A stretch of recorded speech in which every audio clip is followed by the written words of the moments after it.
हे भगवान शिव, यदि सावन सोमवार में आपके इस भक्त से कोई भूल हो जाए तो क्षमा करना, हम सब आपकी ही संतान हैं। और जो इस वीडियो को लाइक करें उसके दुख दर्द और गरीबी को दूर कर देना। लाइक जरूर करें। सावन की हार्दिक शुभकामनाएं।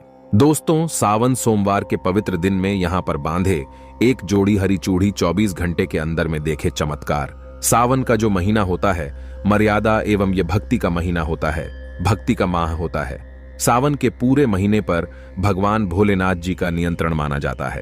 कालों के भी काल कहे जाने वाले महाकाल शिव शंभू को सावन का महीना बहुत ही खूबसूरत लगता है। इस समय सूखे पड़े बंजर सूखे पड़े बाग खिलखिला उठते हैं। चारों ओर हरियाली ही हरियाली दिखाई होती है। सावन का महीना लड्डू गोपाल श्री कृष्ण को अति प्रिय है। अपने बाल गोपाल रूप में भगवान लड्डू गोपाल वृंदावन में सावन में स्नान अवश्य करने आते हैं।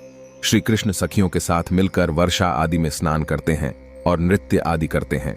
दोस्तों, ऐसा माना जाता है कि सावन के पूरे महीने भर भगवान भोलेनाथ जी की पूजा पाठ करने से वो शीघ्र ही प्रसन्न होते हैं। सावन का पूरा महीना भगवान भोलेनाथ का प्रिय महीना है। इसकी अनेक पौराणिक कथाएं एवं धार्मिक मान्यताएं भी हैं। दोस्तों, जनसाधारण लोग किसी और महीने में संयम नियम का पालन करें या न करें, लेकिन सावन के महीने में संयम एवं नियम का पालन जरूर करते हैं। सावन में जो लोग व्रत आदि करते हैं तो उन्हें पूरे महीने भर लहसुन प्याज तथा किसी का झूठा भोजन भी नहीं करना चाहिए, क्योंकि इस समय व्रतधारी भगवान शिव की शरण में होता है।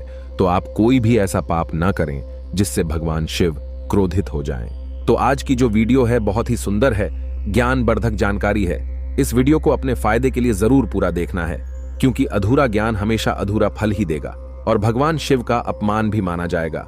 इसलिए सावन के शुभ अवसर पर वीडियो को अंत तक जरूर देखें और कमेंट में अपनी राशि जरूर डाल दीजिएगा।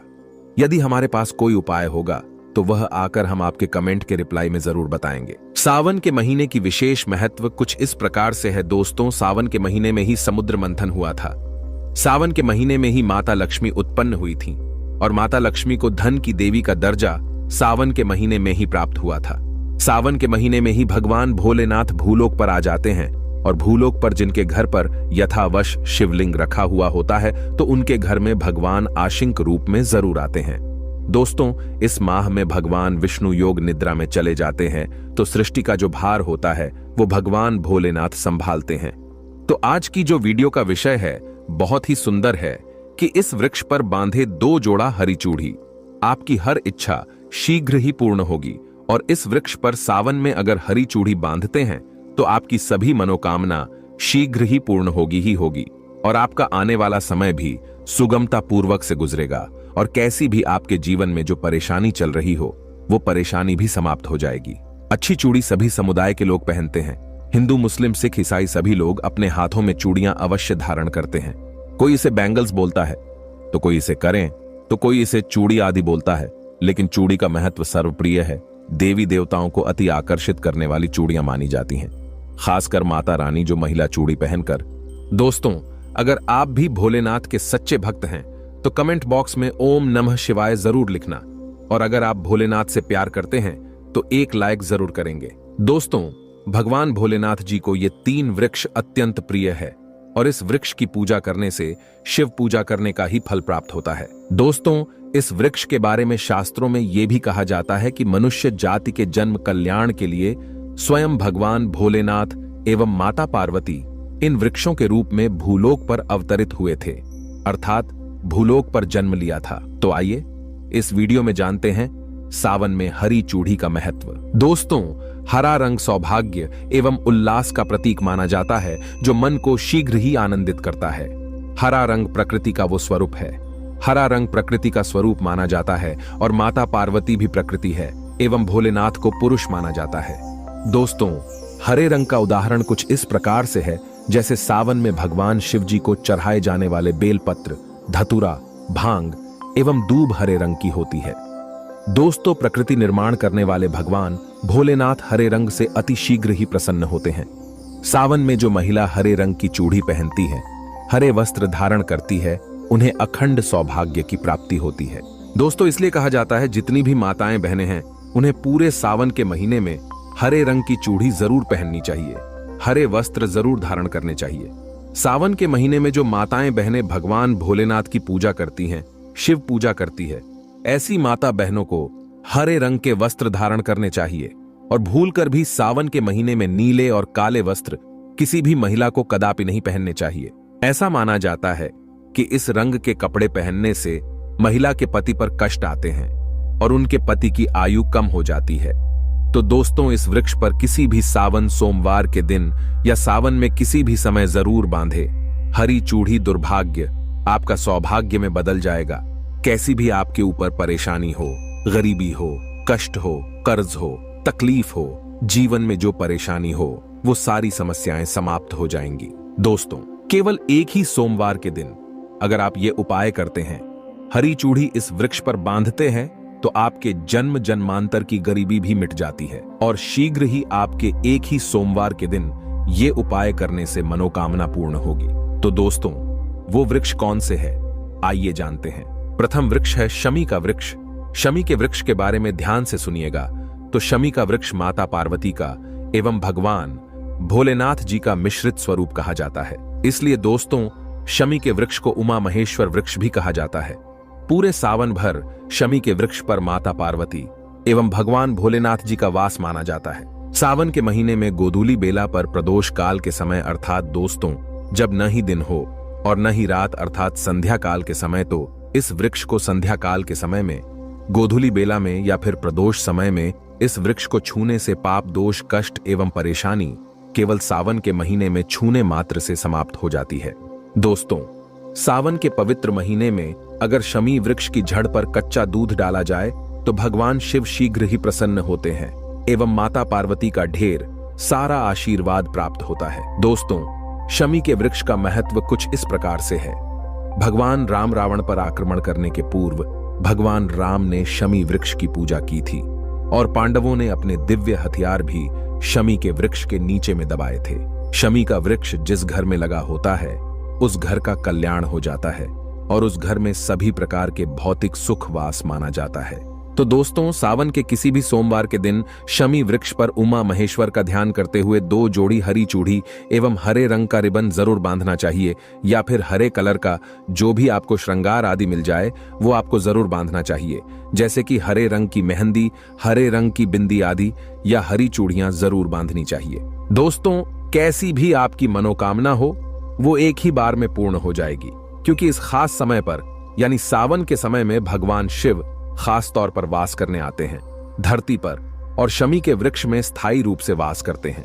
शमी का वृक्ष छूने मात्र से आपकी मनोकामना शीघ्र ही पूर्ण हो जाएगी। पूरे सावन भर अगर शमी के पत्ते भोलेनाथ जी को उनकी पूजा में चढ़ाते हैं तो इससे अष्टलक्ष्मी आपके घर में वास करती है। आपके घर में कैसी भी गरीबी हो, दरिद्रता हो, दुख हो, परेशानी हो, गरीबी हो, बीमारी हो, सब समाप्त हो जाती है और पूर्ण रूप से आपके घर में भौतिक सुख आकर के निवास करने लगते हैं। दोस्तों, दूसरा वृक्ष है धतूरे का वृक्ष।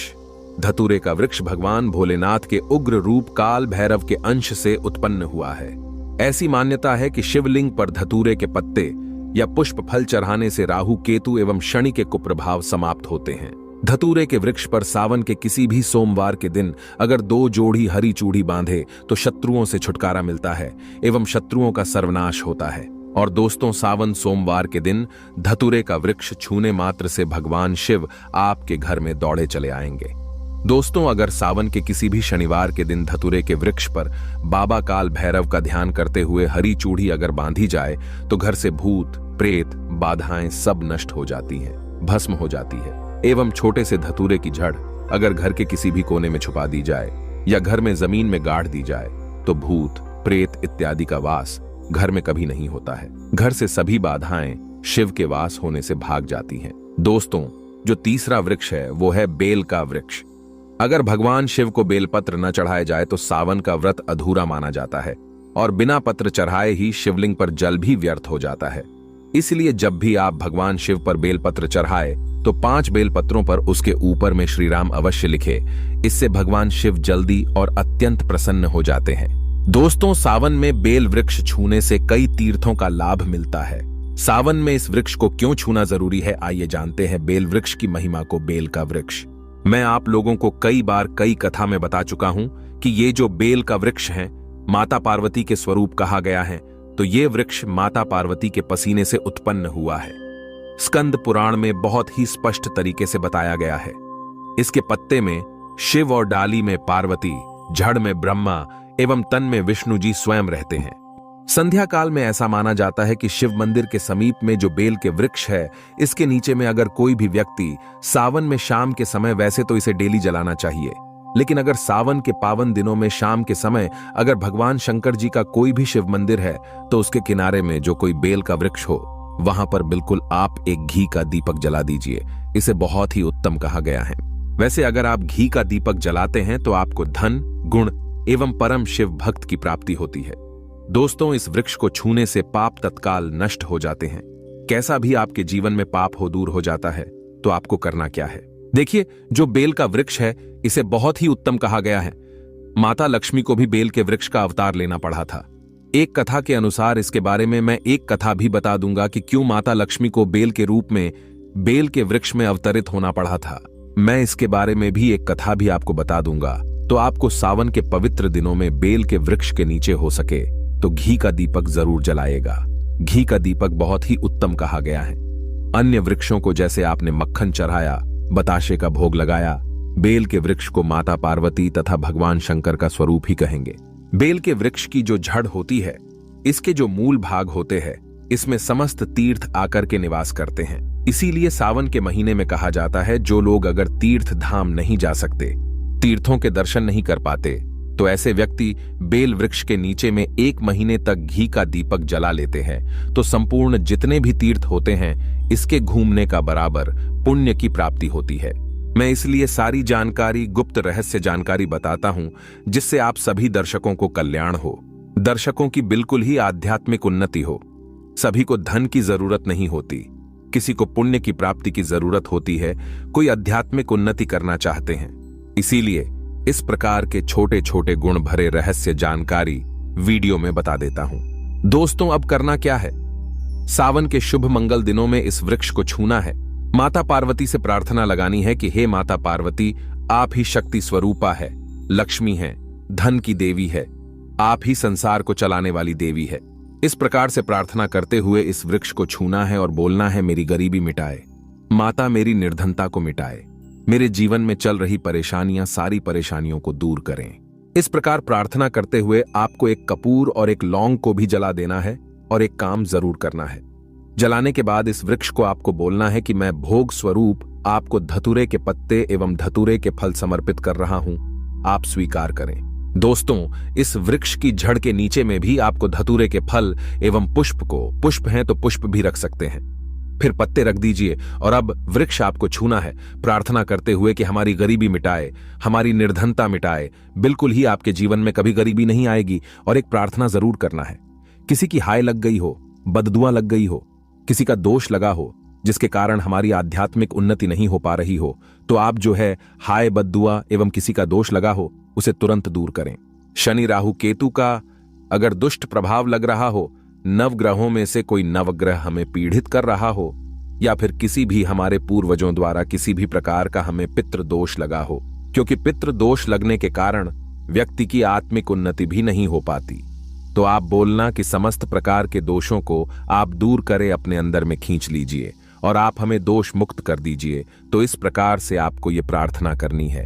और एक काम आपको जरूर करना चाहिए, आपको सावन के समय धर्म शास्त्रों में कहा गया है, बहुत सारे लोग भी बताते हैं, हमारे गुरुजी भी कहा करते थे, सावन के दिन अगर बेल के वृक्ष की जड़ में मिश्रित युक्त मिश्री, जो मिश्री आती है खड़ी खड़ी, आप सभी दर्शकों को जरूर पता होगी, शक्कर टाइप की होती है, तो आपको मिश्री डाला हुआ दूध अगर आप इनकी जड़ में डालते हैं तो ऐसा कहा गया है कि ऐसा व्यक्ति कभी निर्धन नहीं होता। ऐसे व्यक्ति के जीवन से किसी भी प्रकार से अगर लक्ष्मी रुष्ट हो चुकी हो, ऐसे व्यक्ति पर मां लक्ष्मी भी प्रसन्न होती है। ऐसे व्यक्ति के जीवन में धन का अभाव नहीं होता, ऐसे व्यक्ति फिर निरोग रहते हैं, निरोग काया प्राप्त होती है। आप चाहते हैं तो यही क्रिया नीम के वृक्ष पर भी कर सकते हैं। नीम के वृक्ष पर माता लक्ष्मी निवास करती है, समस्त दैवीय शक्ति निवास करती है। नीम के वृक्ष में अगर आप जो है सावन के शुभ मंगल दिनों में आपको एक गिलास या फिर एक लोटे सामर्थ्य के अनुसार तांबे के लोटे में आपको दूध डाल करके इनके अंदर जो है अभिषेक करना चाहिए, इनकी जड़ में डालना चाहिए। लेकिन आपको मीठा दूध ही डालना है। मिश्री मिला हुआ दूध आपको चढ़ाना है, इनकी जड़ में डालना है और गरीबी मिटाने की प्रार्थना करनी है। या फिर जिन लोगों पे कर्जे का भार है वो लोग बोल सकते हैं कि हमारे कर्जे का भार दूर हो। या फिर जीवन में जो किसी भी प्रकार की जो परेशानी है वो परेशानी भी बोल देना। वो परेशानी तत्काल ये वृक्ष समाप्त करते हैं और आपको इसे छू करके आ जाना है। दोस्तों, सावन में आप इन वृक्षों को जरूर छुएं, आपका कायाकल्प हो जाएगा। भगवान शिव आपके ऊपर मेहरबान हो जाएंगे, आपकी भक्ति की कामना आराधना पूर्ण हो जाएगी। तो अगर आप महादेव की कृपा प्राप्त करना चाहते हैं और उन्हें अपने घर पर बुलाना चाहते हैं तो कमेंट बॉक्स में लिखें, भगवान शिव आपका स्वागत है हमारे घर में। हर हर महादेव, ओम नमः शिवाय एक लाइक जरूर करें।